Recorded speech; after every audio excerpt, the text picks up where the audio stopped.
Halo teman-teman, di sini kita bakal bahas tentang trigonometri. Nah, yang pertama harus kita tahu itu adalah tentang sudut. Sudut sendiri itu adalah ukuran rotasi dari titik awal, anggap aja titik 0, ke titik akhir atau T1, atau ini T initial ke T final. Nah, maksudnya gimana? Misalkan kita punya titik di sini sebagai T initial, terus di sini sebagai T final. Nah, kita bisa ngitung sudutnya di sini sama di sini. Kalau misalnya sudutnya itu berlawanan arah jarum jam atau ke sini, maka sudutnya positif. Tapi kalau misalnya sudutnya searah jarum jam atau ke sini, sudutnya nilainya negatif. Gitu. Itu tentang arah putaran. Terus kita bakal kenal sama yang namanya satuan di derajat ini, satuan sudut. Biasanya kita pakai satuan derajat. Misalkan kita punya sudut theta derajat, ini satuannya yang derajat ini, satuan derajat. Oh,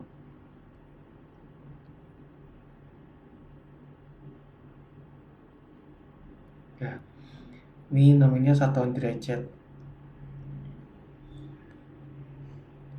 Nilainya bisa negatif bisa positif, jadi mulai dari negatif infinity sampai infinity, pokoknya diantara bilangan real. Terus kita juga punya yang namanya radian. Nah, radian ini kaitannya sama lingkaran. Di lingkaran sendiri kita akan punya ini. Nah, sebenarnya kalau mau ingat-ingat aja kalau lingkaran itu kita rumus kelilingnya itu 2πr. Nah, dapat dari mana? Jadi sebenarnya pi itu adalah perbandingan antara jari-jari lingkaran yang ini dengan kelilingnya. Yang mana kalau misalnya digambar ada 1, 2, 3, 3,14 dan seterusnya sampai ternyata nilainya akan mendekati 2pi. Maka kita ganti aja radiannya dengan ganti R-nya dengan radian.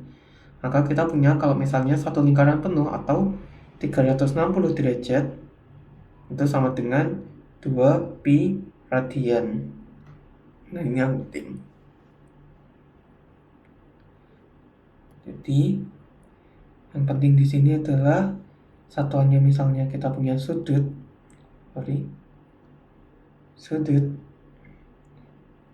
Kalau misalnya dalam satu lingkaran, maka dia punya 360 derajat. Itu adalah 2pi rad. Sebenarnya rad itu radius dari jari-jari diambilnya.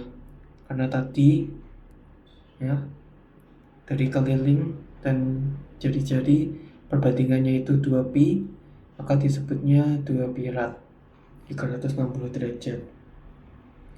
Nah, terus untuk bagian konversinya, kalau misalnya kita punya dalam bentuk derajat, kita pengen dapat radian, nah kita tahu kalau misalnya kalau ini itu 2pi, berarti 1 pi rad atau pi rad doang, berarti kita bagi 2 ke semua sisi. Jadi sini 180 derajat, ini 1. Nah, kita udah punya 1 pi rad, atau 1 pi rad itu 180 derajat. Maka kita kalau misalnya mau konversi dari derajat ke radian, kita ngaliin sudut theta kita sama pi per 180 derajat. Karena setiap satu derajat 180 derajat itu sama dengan 1 pi rad atau pi-nya. Nah, tapi kalau misalnya dari rad ke derajat, kita bakal pakai kebalikannya. Kita punya suatu radian, anggap aja X, dikaliin sama 180 derajat per pi. Karena di sini tinggal kita ini aja, benda ruas. Kan ini dibagi pi, gitu. Oke.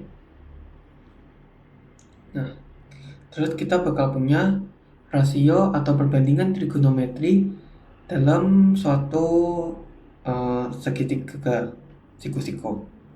Nah, kita tahu segitiga siku-siku itu bentuknya kayak gini, ya. Ini ada sudut siku-sikunya di sini. Terus, nah nanti kita bakal lihat hubungannya dari sudut mana yang bakal kita pakai. Nah, kita bakal ngaitin segitiga itu sama sumbu koordinat Cartesius. Seperti yang kita tahu, di Cartesius itu ada sumbu X sama sumbu Y. Misalkan kita ambil sebuah titik random. Kita ambil titik random di sini. Nah, titik itu kita bakal dapat ini atau nilai Y-nya sama ini atau nilai X-nya. Nah, ternyata kalau misalnya titik-titik ini digabungin sedemikian rupa, nanti jadinya bakal kayak gini.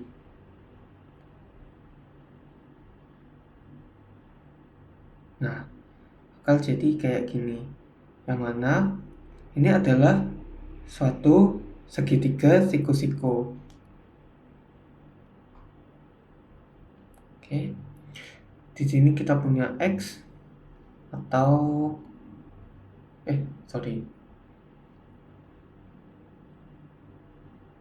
gitu aja.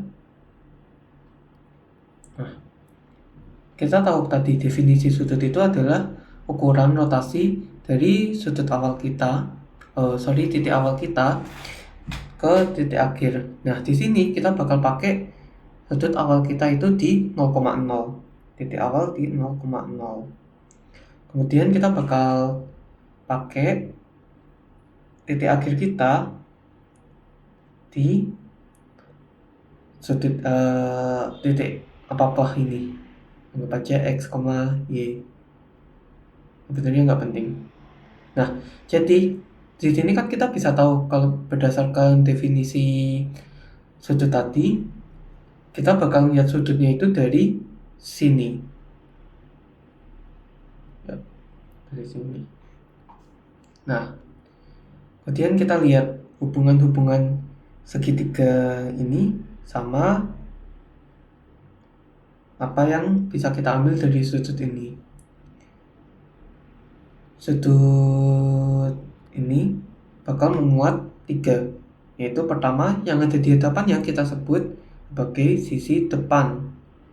Terus hipotenusanya atau yang di depan siku-siku kita bakal bilang dia sebagai miring.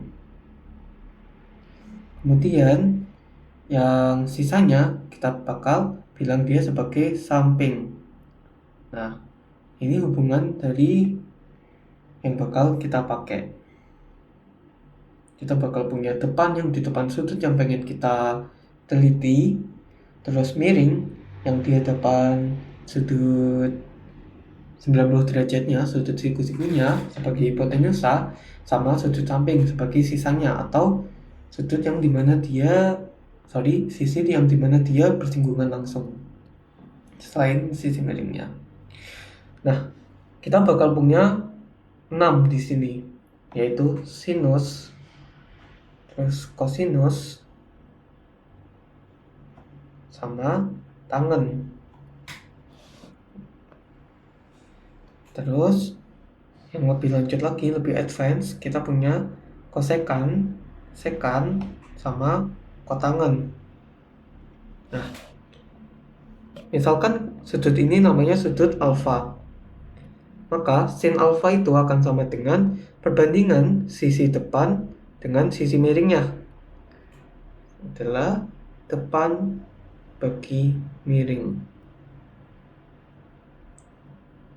Kemudian cos alfa adalah perbandingan dari sudut yang ada di samping melawan sudut yang jadi hipotenusa di samping per miring.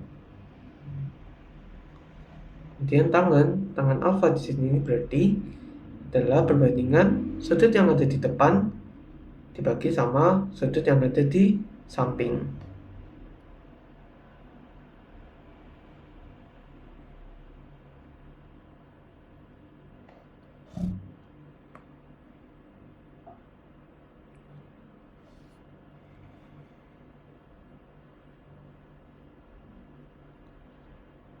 Nah, kemudian yang lebih advance, kita punya kosekan. Kosekan di sini sebagai kebalikan dari sin atau 1 per sin alfa. Yang mana dia adalah miring, berarti dibagi sama depan. Karena sin itu tadi depan bagi miring. Ini kebalikannya aja.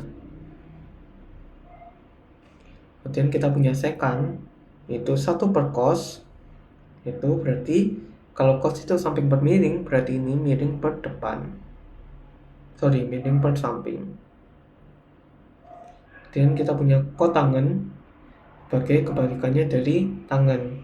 Berarti ini adalah samping per depan. Yang perlu diingat adalah sebenarnya 3 ini aja, karena 3 lainnya yang lebih advance itu cuma kebalikan dari teman-temannya tadi. Jadi di sini kita punya sin, atau untuk nginget-nginget itu adalah demi. Terus kita punya cos buat diinget-inget, sami sama tan buat diinget-inget, desa. Nah, kalau aku sendiri biasanya nginget sin itu kan dosa, demi apa kita ngelakuin dosa. Terus kos ngekos sama siapa, sami. Terus tan, desa, tante desa, ya gitulah. Terus kita punya kosekan, lawannya sin, diinget-inget aja, 1 per sin. Terus sekan, lawannya cos, berarti 1 per cos. Tangan, lawannya kotangan, berarti 1 per tan.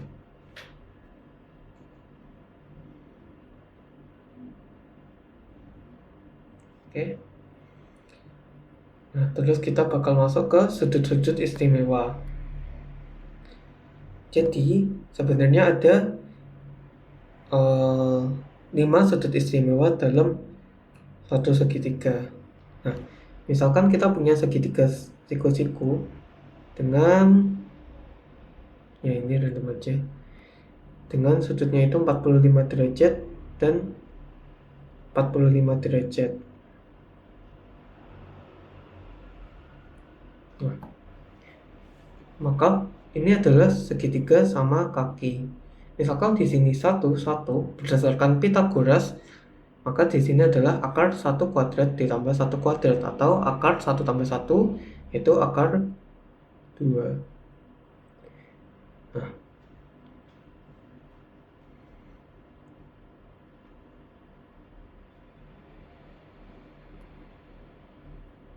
misalkan kita ambil sudut di sini, sinus itu kan tadi depan per miring, maka kita bakal punya sin alfa 45 derajat dari sudut yang kita ambil itu sama dengan 1 per akar 2. Kita rasionalkan, maka nilainya setengah akar 2. Tuh. Terus buat nilai cosnya,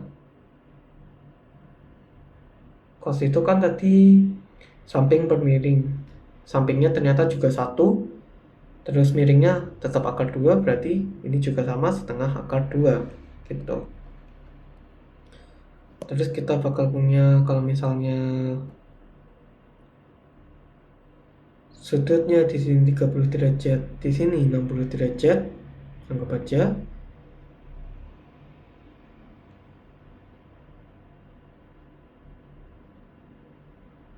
Nah, ini kalau misalnya kita panjangin lagi, maka di sini 30 derajat, di sini 60 derajat.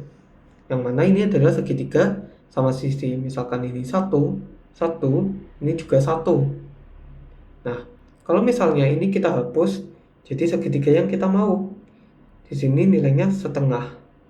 Atau kalau mau gampang perbandingannya, kita kali 2 semua. 2, di sini setengah kali 2, 1. Kita mau nyari sudut yang ada di sini, sisi yang ada di sini. Berarti 2 kuadrat itu sama dengan akar, 2 kuadrat itu sama dengan akar dari 1 kuadrat ditambah ini berapa? Anggap aja x kuadrat.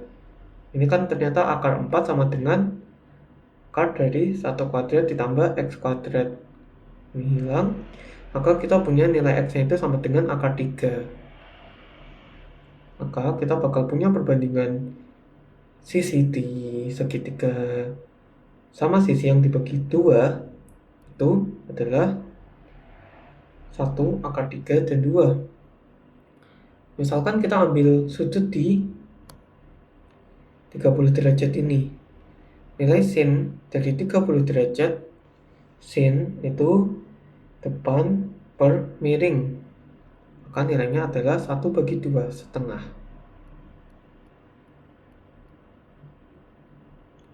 Kemudian cosnya. Cos dari 30 derajat itu sama dengan samping per miring. Akar 3/2. Berarti setengah akar 3.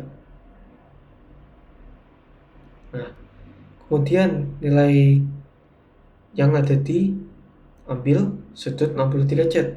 Sin 60 derajat. Depan bagi miring. Ternyata nilainya setengah akar 3. Terus cos 60 derajat berarti sebenarnya tinggal kebalikannya aja.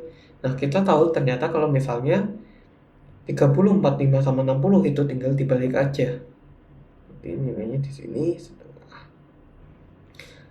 Terus ada lagi kalau misalnya kita punya Cartesius, kita mau cari di sudut 0 sama 90 derajat.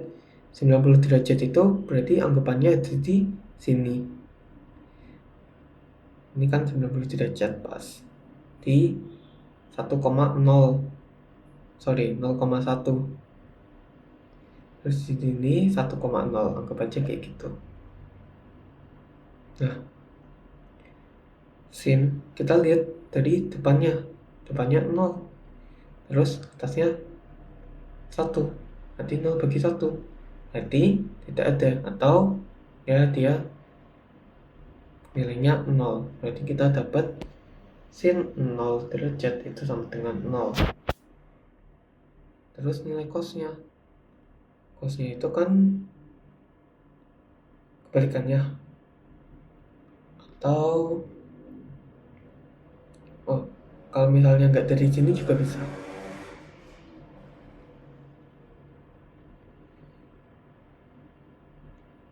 Misalnya kita ambil sudut di sini 90 derajatnya. Sini tuh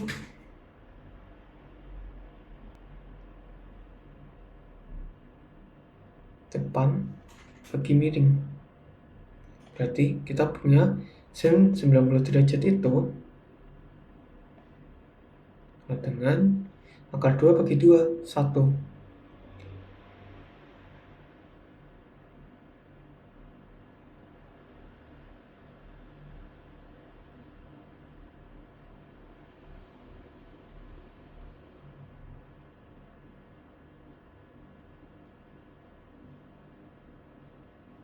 Oh, nggak bisa.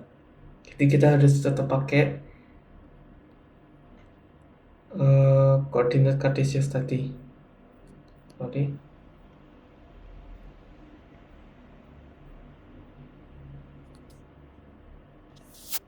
Kita lihat kalau misalnya kita punya sudut di sini maka sinnya nilainya akan 0.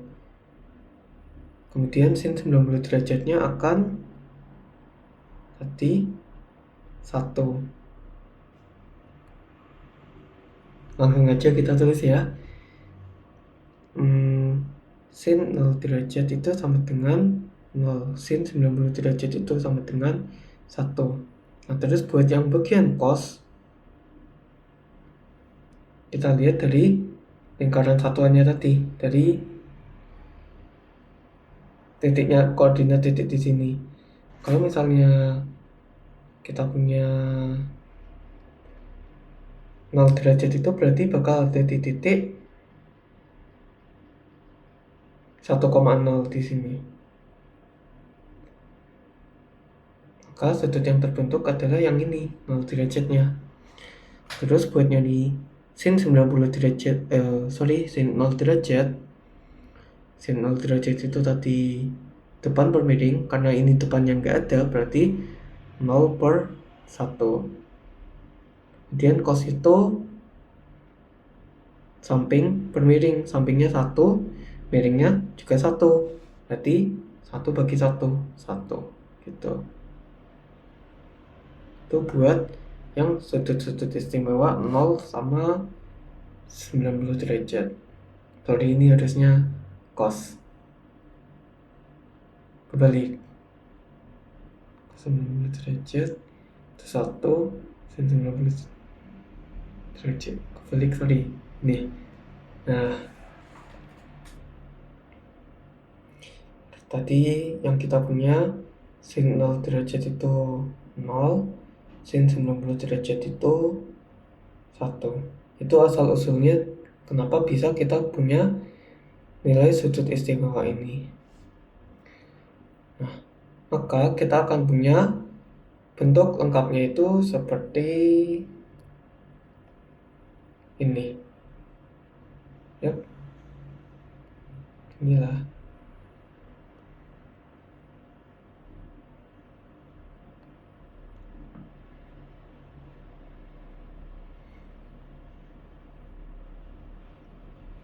Ya. Pertama kita kalau mau nginget-nginget, kita bikin aja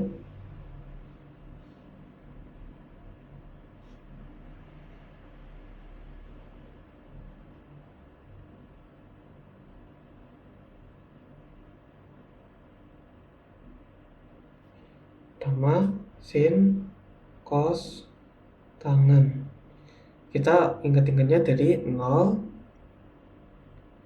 30, 45, 60, dan 90.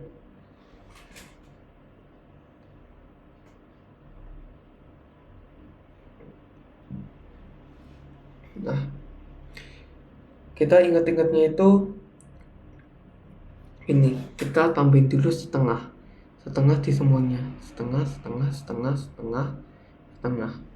Terus kita bakal mulai akar. Nah, kita berurutan dari 0, 1, 2, 3, 4. Nah, akar 0 itu kan 0, maka di sini 0 nilainya. Akar 1 itu 1, maka setengah kali 1, setengah. Setengah akar 2 tetap, setengah akar 3 tetap. Nah, akar 4 itu nilainya 2, maka setengah kali 2 nilainya adalah 1. Kemudian untuk cos itu nilainya kebalikan.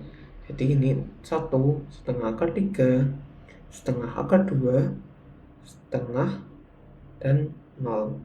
Terus untuk tangen itu adalah sin dibagi cos. Ini kebalikan. Kalau tangen itu sin dibagi cos. Berarti buat tangen 0 derajat itu nilainya 0. Tangen 30 derajat setengah dibagi setengah akar 3.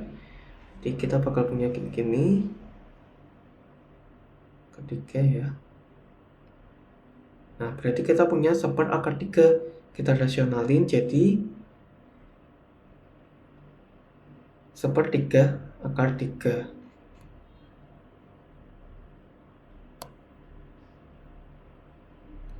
Kemudian ini 2 sama, maka bilangan apapun dibagi bilangan itu sendiri, hasilnya 1.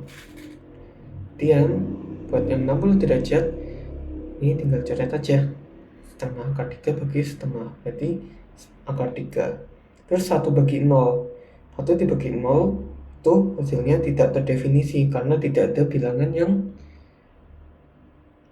kredibel untuk menjadi hasilnya, maka hasilnya tidak terdefinisi. Itu tan 90 derajat. Nah, untuk lengkapnya bakal jadi kayak gini. Dari mana dapatnya? Jadi kita bakal kenal sama yang namanya kuadran.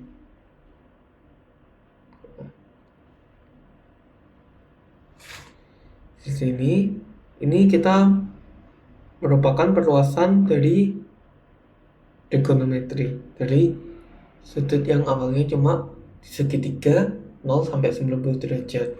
Kita bakal punya kuadran 1, kuadran 2, kuadran 3, kuadran 4. Jadi nilainya itu bakal muter searah jarum jam. Nah, di kuadran 1 sendiri kita tahu kalau misalnya kita punya sudut theta, maka kita bakal nyari hasil trigonometri dari sudut itu sendiri, atau bahasa lainnya itu dikurangin sama 0 derajat karena tidak akan merubah apapun. Nah, oh iya, di sini kita mulai dari 0 derajat, 90 derajat, 180 derajat, 270 derajat, sama balik lagi ke 0 derajat atau 360 derajat, dan dia bakal berkelanjutan terus menerus. Nah, tadi kalau kita nyari nilai trigonometrinya di sini, maka kita bakal ngurangin theta dengan 0 derajat atau balik ke orinya, atau kita ngurangin sama batas bawahnya dia. Batas bawah.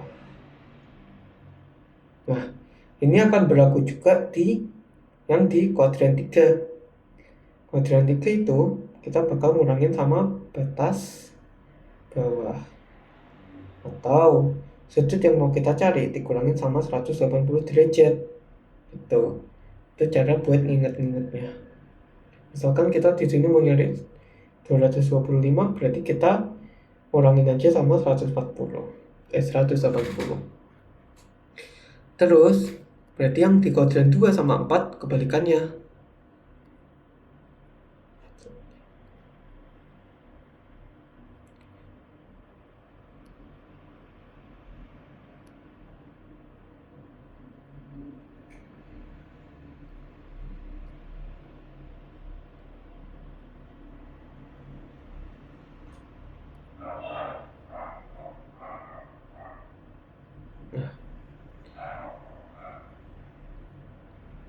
Di sini kita mengurangkan batas atas dengan theta kita.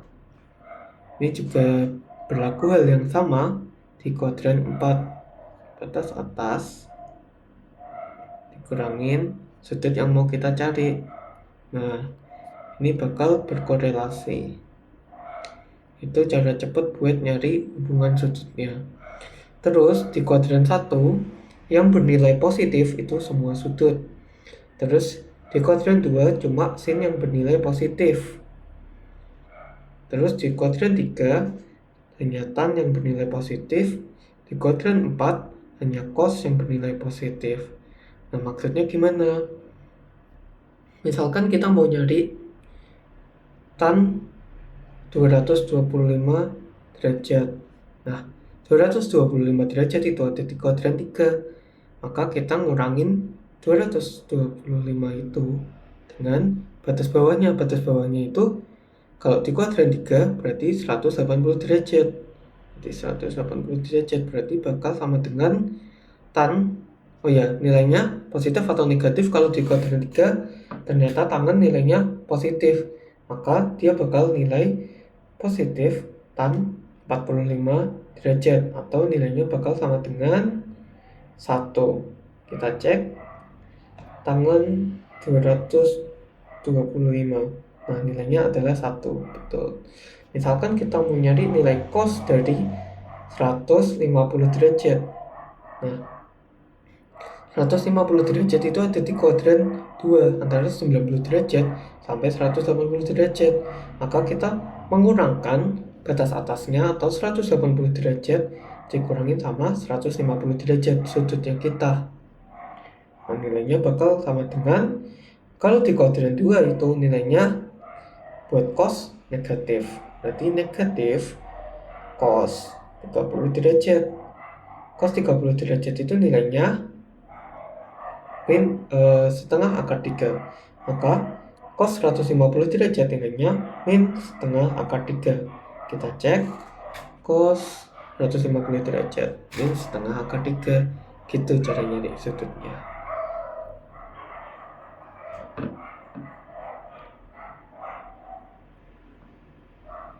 Oke. Terus kita masuk ke identitas Pythagoras.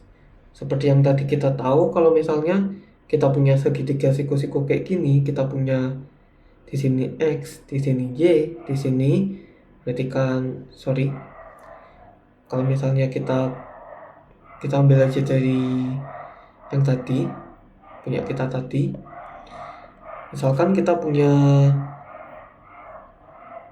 di sini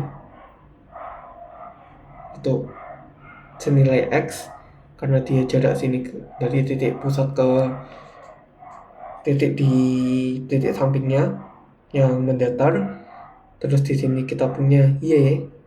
Nah, di sini kan kita bisa anggap ini sebagai radius suatu lingkaran atau R. Kalau misalnya kita mau bikin lingkaran kan jadi seperti ini. Nah, ini kan radiusnya. Maka berdasarkan Pythagoras kita bakal punya kalau misalnya X kuadrat ditambah Y kuadrat sama dengan R kuadrat. Nah,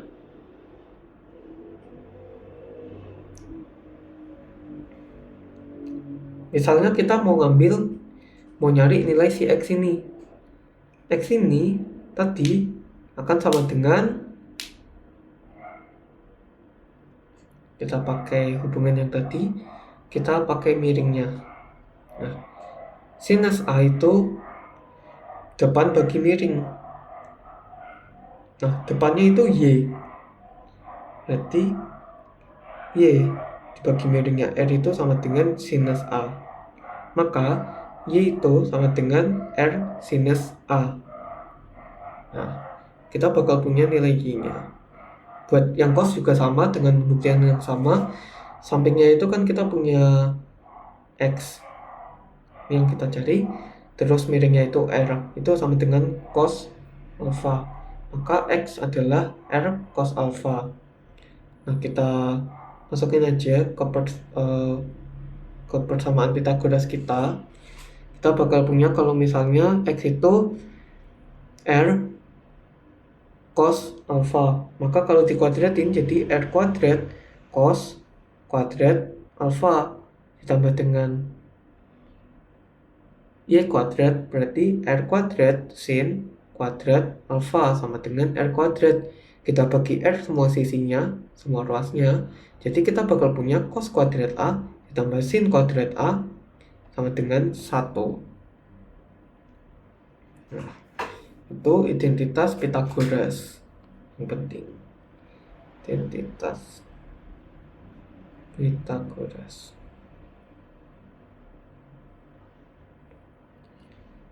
Maka kita bakal punya sin kuadrat alpha tambah cos kuadrat alpha dengan 1. Kemudian ini bisa kita turunkan. Misalnya kita mau bagi dengan sin kuadrat alpha semua.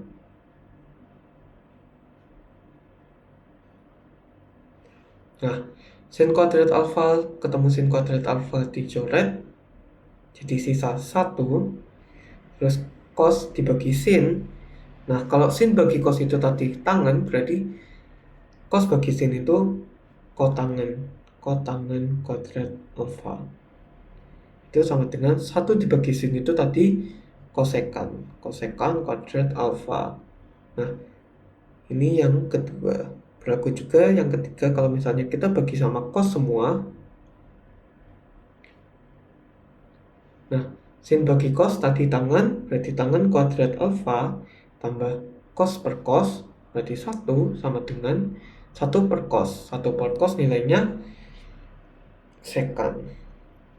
Nah, kita bakal punya 3 identitas ini yang paling penting.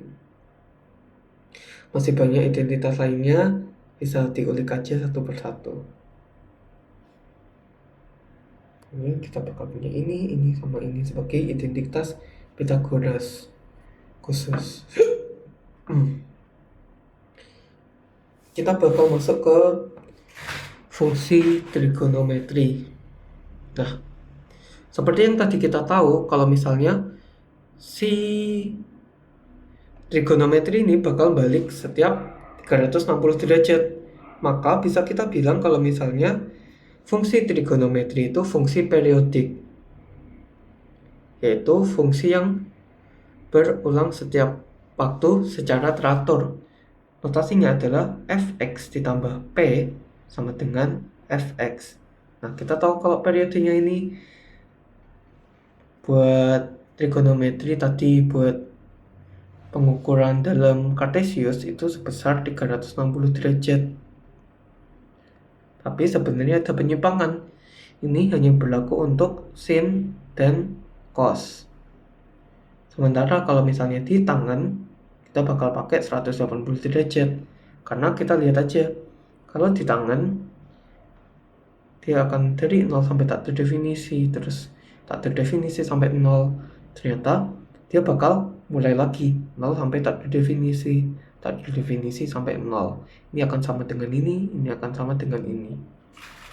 Itu siklusnya buat di tangan.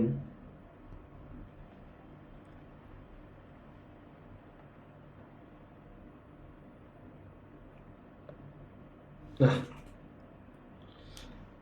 dari sini kita bisa menyimpulkan kalau misalnya kita mau nyari trigonometri suatu sudut, kita tinggal lihat aja trigonometri apa. Kalau misalnya ketemu periodiknya bakal sama dengan trigonometri dari sudut itu sendiri gitu. Misalkan kita mau nyari sin 540 derajat. Nah, ini kan udah exit si periode sin, maka kita punya kalau misalnya 540 derajat itu sama dengan sin dari sudut yang kita cari ditambah periodenya 360 derajat, maka kita punya sin 540 derajat dikurangi 360 derajat itu 180 derajat. Maka nilai sin 540 derajat atau 180 derajat ditambah 360 derajat sama dengan sin dari 180 derajat itu sendiri gitu. Hal yang sama juga berlaku di cos. Kalau di tangan, kalau nggak mau repot-repot, tinggal kurangin aja sama 180, jangan sama 360. Walaupun mungkin hasilnya akan sama gitu. Nah, itu tadi adalah fungsi biasa. Gimana kalau fungsinya nggak biasa? Maka kita bakal masuk ke fungsi trigonometri. Fungsi trigonometrinya itu sendiri, bentuk umumnya itu adalah fx sama dengan a trigonometri bisa sin, cos atau tangen dari bx ditambah dikurangin c plus minus d. Nah, ini satu-satu atau masing-masing variabel kecuali x-nya itu akan mempengaruhi gimana bentuk grafik itu. Ini agak susah kalau misalnya kita cuma kayak gini, harusnya kita sambil ngerjain soal. Nah, A itu adalah singkatan dari amplitude.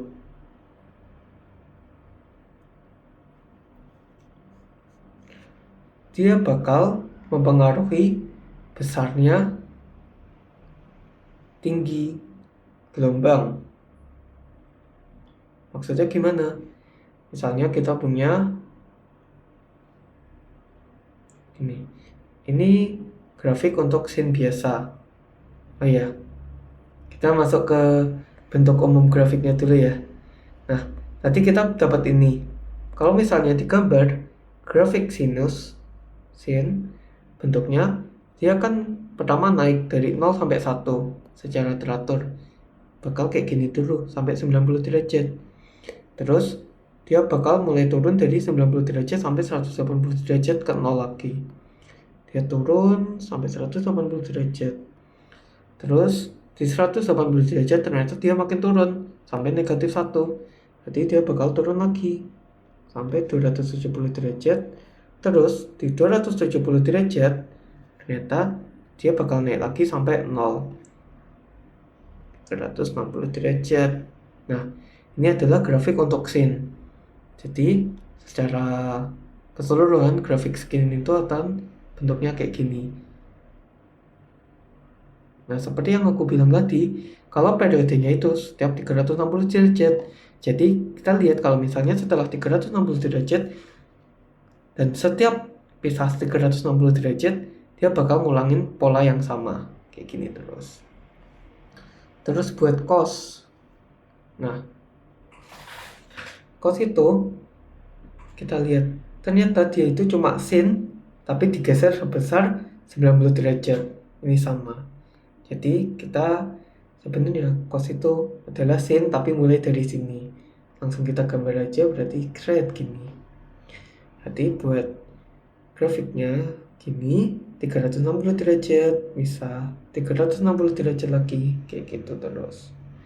Terus buat tangan di sini yang lebih susah.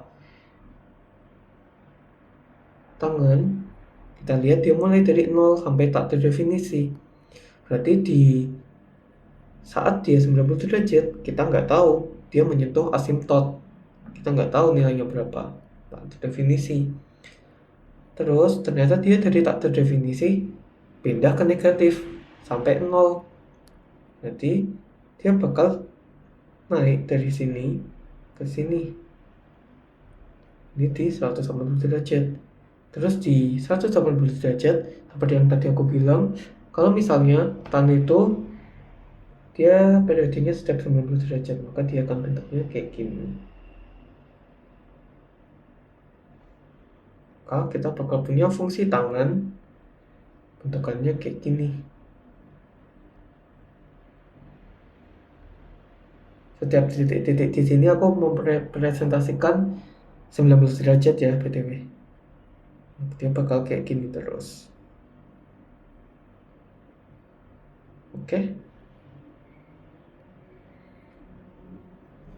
Nah, amplitude kita punya grafik sin itu kayak gini. Amplitude itu mempengaruhi tingginya. Jadi dia bisa berubah jadi kayak gini. Berarti amplitudenya makin tinggi. Amplitudenya tinggi. Sementara kalau misalnya dia jadi kecil kayak gini, dia amplitudenya rendah atau kecil. Nah, jadi amplitude itu mempengaruhi ketinggian grafik dari tinggi mula-mula atau tinggi ke titik asalnya dia di sumbu Y. Dia bakal mempengaruhi kayak gini. Nah, di grafik normal sendiri kita punya misalnya di sini Y sama dengan sin X.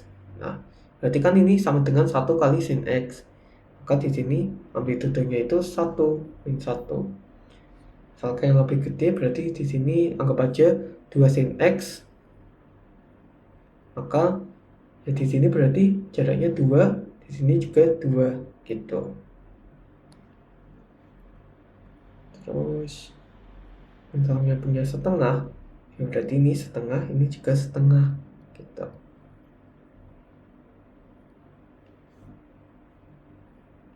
Kemudian kita masuk ke si B.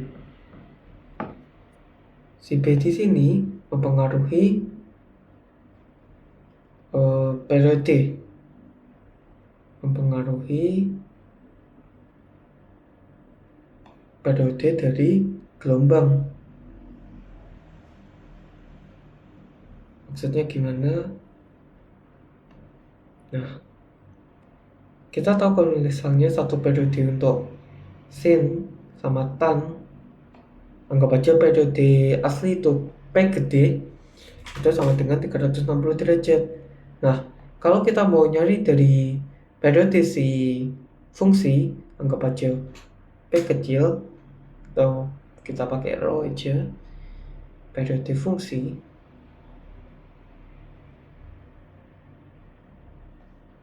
itu adalah 360 derajat dibagi sama nilai B-nya. Buatan juga sama, sorry ini sin cos.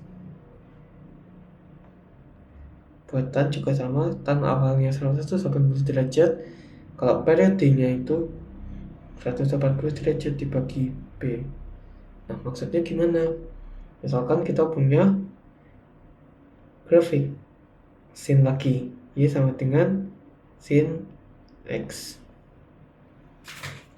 Nah, misalkan ternyata ini sin 2X, maka periodenya bukan 360 derajat lagi, tapi periodenya itu sama dengan 360 derajat dibagi sama nilai B-nya 180 derajat.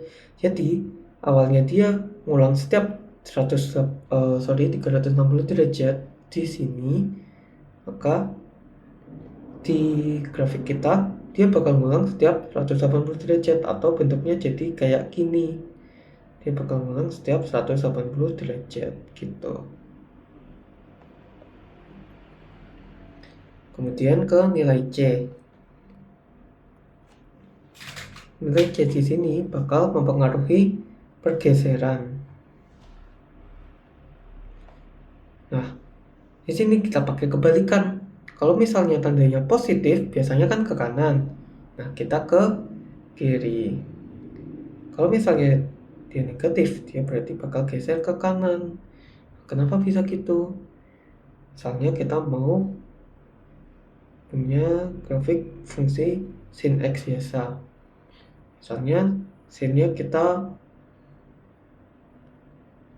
mau geser sebanyak 45 derajat atau yang gampang aja 90 derajat. Nah, ini tandanya positif. Artinya kalau misalnya kita punya sin 0 derajat, theta di sini sumbu X-nya 60 derajat, 0 derajat, maka nilainya itu adalah sin dari 90 derajat, bukan 0 derajat. Nah, sin 90 derajat itu kan 1 ada di sini. Nah, tandanya positif kita gesernya ke kiri. Kenapa gitu? Karena kita anggapannya kayak ngutang. Nah,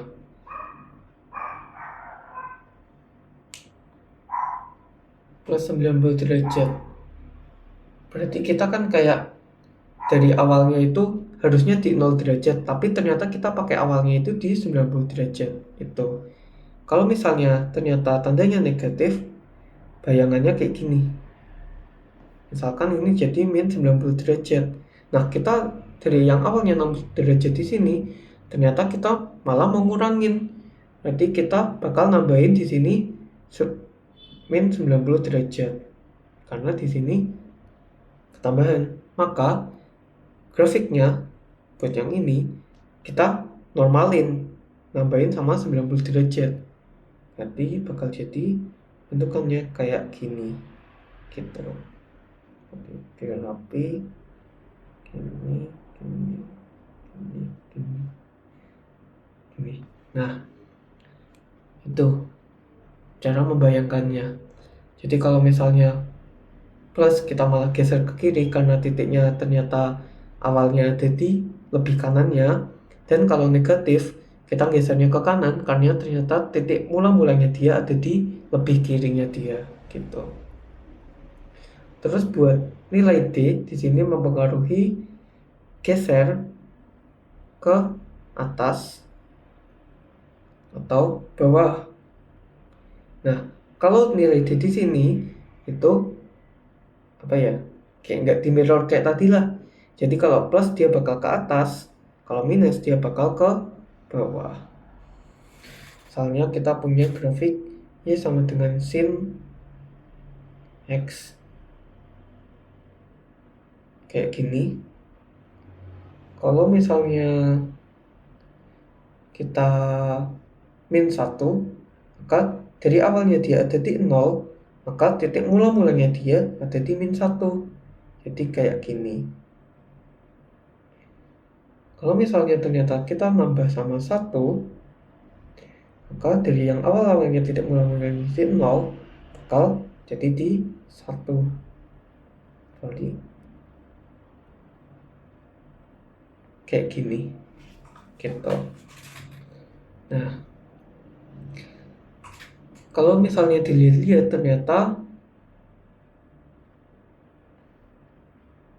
si D sama si amplitudo itu kan sama-sama mempengaruhi ketinggian, dan pengaruhnya apa ya,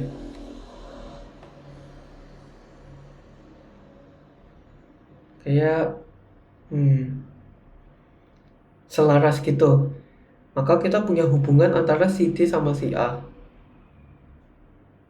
Nah, kita bakal punya titik maksimum sama titik minimum. Titik maksimum itu rumusnya adalah kita punya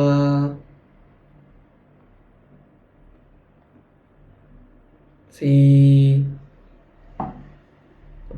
D ini sebagai titik mula-mula. Kalau misalnya plus 1 dia bakal mula-mula di 1, kalau min 1 dia bakal mula-mula di min 1, dan itu berlaku untuk semua Y. Maka kita bakal punya titik maksimum dia itu berarti ada di titik mula-mula dia atau si D ditambah sama amplitudenya. Tambah amplitude. Oh ya, di sini amplitude nilainya selalu positif. Selalu positif. Dan buat titik minimumnya, berarti kan kita punya titik mula-mula dia, yaitu si D, tinggal dikurangin aja sama si A. Nah, kita bakal punya juga kalau misalnya amplitude itu nilainya bakal sama dengan Y maksimum dia dikurangin Y minimum dia dibagi sama 2, karena dia merupakan tengah-tengah atau jarak dari ini.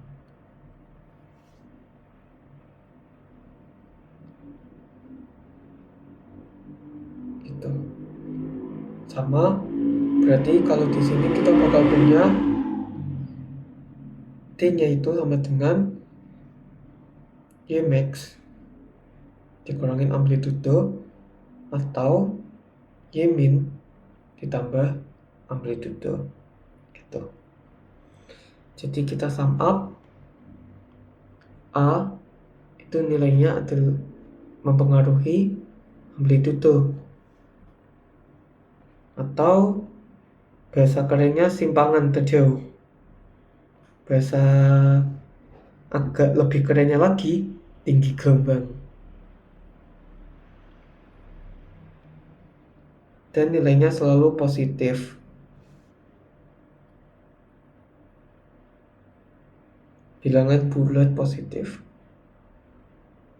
Nggak bilangan bulat sih, pokoknya dia selalu positif aja.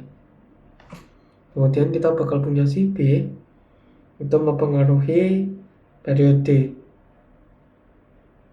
atau kerapatan dia. Semakin gede B-nya, semakin rapat dia. Semakin kecil B-nya, semakin longgar dia. Dan rumus yang terlibat di sini itu periode fungsi adalah periode asli dari trigonometrinya dibagi sama si B. Kemudian si C kita punya dia itu pengaruh terhadap pergeseran horizontalnya dia. Kalau misalnya tandanya positif, kita jadi lebih ke kanan, maka kita harus geser dia ke kiri. Kalau dia punya negatif, dia lebih ke kiri, kita harus geser dia ke kanan. Kemudian si D terkait dengan geser vertikal. Kalau misalnya tandanya positif, dia bakal kita geser ke atas. Kalau misalnya tandanya negatif, kita bakal geser dia ke bawah. Oke. Kayaknya segitu dulu, karena emang ini materi yang agak abstrak. Jadi lanjutannya ini kita bakal latihan soal aja. Jadi summary-nya itu kita belajar tentang sudut yang merupakan satuan dari rotasi terhadap titik dengan titik. Kita belajar radian itu 2πr, 2pi radius, 2pi rad. Terus konversinya, kalau misalnya kita ngubah dari derajat ke radian, kita kaliin sama pi per 180. Kalau kita mau nyari derajat dari radian, kita kaliin radiannya dengan 180 derajat per pi. Terus kita punya trigonometri secara umum, sin itu demi, cos itu sami, tan itu desa, terus kosekan itu 1 per sin, sekan itu 1 per cos, dan kotangan itu 1 per tangen. Kita punya sudut istimewa yang kalau misalnya dicari masing-masingnya akan jadi seperti ini, dan melalui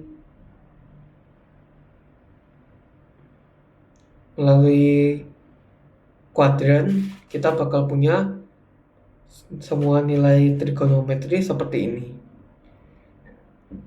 buat sudut istimewa.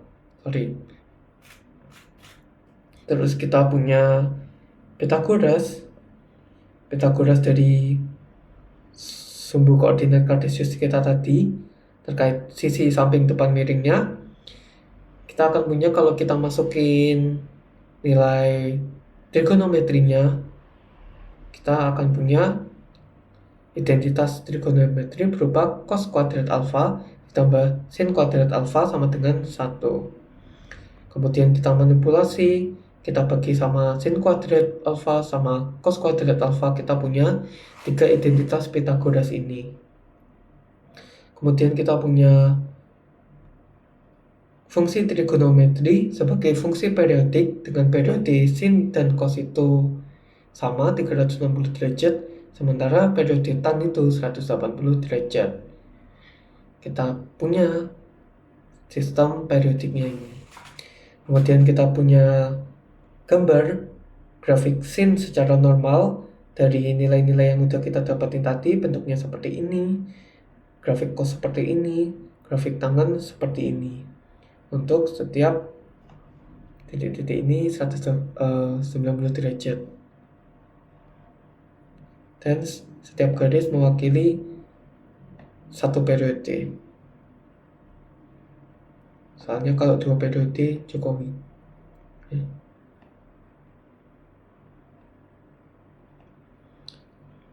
Kemudian kita punya rumus fungsi trigonometri seperti ini. Dengan trigonometrinya bisa sin, cos, tangen, terserah yang bikin soal.